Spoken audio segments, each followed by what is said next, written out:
혹시 이런 생각 해보신 적 있으세요? 내가 사랑하는 배우자가 먼저 세상을 떠난다면, 그래서 혼자 남게 된다면 내 삶은 어떻게 달라질까요?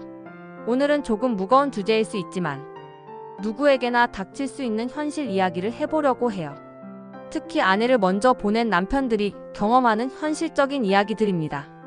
이걸 듣고 나면 지금 내 옆에 있는 배우자를 바라보는 시선이 훨씬 따뜻해질 거라고 믿어요.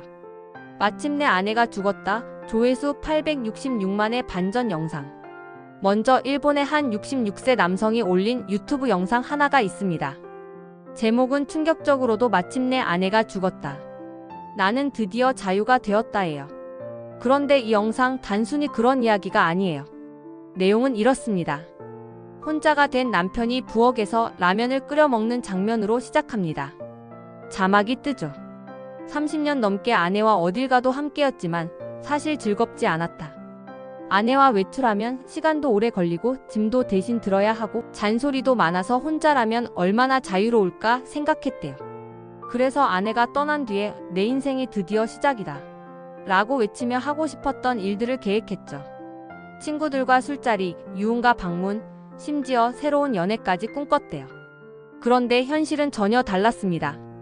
혼자가 된 뒤엔 상실감에 휩싸여 아무것도 할 수 없었고 그렇게 5년이 훌쩍 지나버렸대요. 친구들과 연락도 끊겼고 매일 집에서 맥주만 마시며 무기력하게 지냈다고 해요. 그러다 그는 이렇게 말합니다. 당신의 배우자가 아직 살아있다면 그것만으로도 축복이고 행복이다. 배우자가 없는 삶 현실은?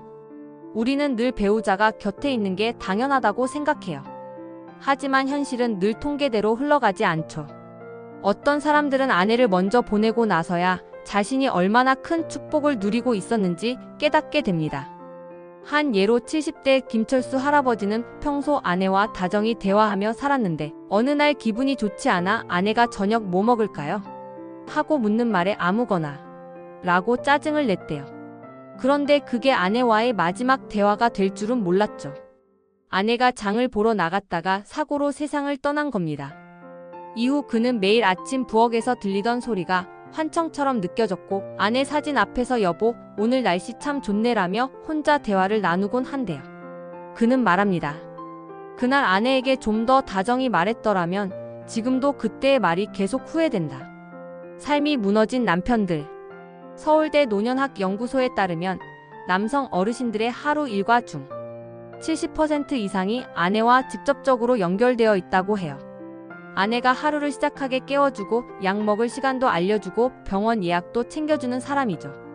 심지어 계절에 맞춰 옷을 정리해주고 건강에 좋은 식단까지 조절해주는 역할을 했어요. 그런데 이런 모든 걸 맡아오던 아내가 없어진 순간 남편들의 일상은 무너져 내립니다. 예를 들어 76세 박모 할아버지는 매일 아내가 깨워주던 목소리가 사라지자 하루를 시작하는 것도 힘들어졌대요. 80세 이상철 할아버지는 아내가 챙겨주던 약을 혼자 관리해야 했는데 무슨 약을 언제 먹어야 할지 헷갈려서 건강이 나빠졌다고 해요. 심지어 72세 박웅 할아버지는 편의점 삼각김밥으로 끼니를 때우는 날이 많아졌대요.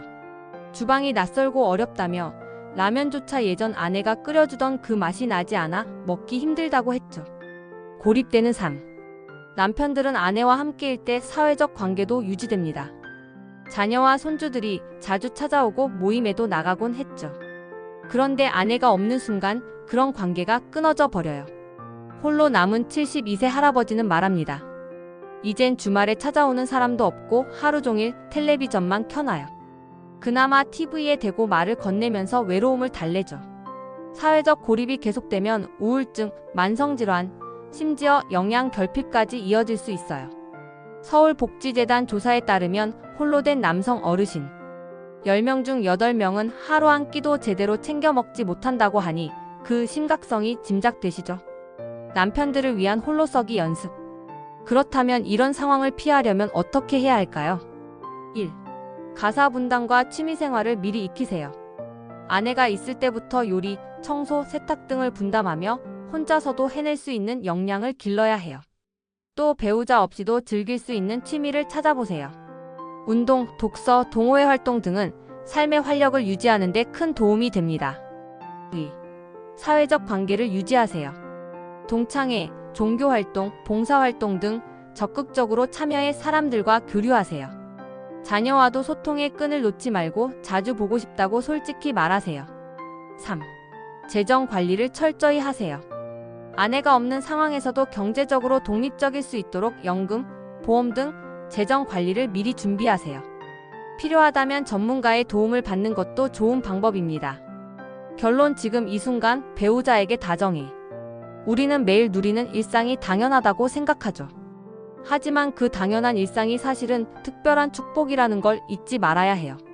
내 배우자가 아직 곁에 있다면 오늘이라도 고마워 한마디를 해보세요. 배우자를 먼저 떠나보낸 남편들의 이야기가 주는 가장 큰 교훈은 지금 이 순간의 소중함을 깨닫는 것 아닐까요? 긴 얘기 들어줘서 고마워요. 오늘부터는 우리 지금 내 곁에 있는 사람을 더 따뜻한 시선으로 바라보는 하루를 만들어 보자고요. 좋아요, 구독, 알림 설정해 주시고요.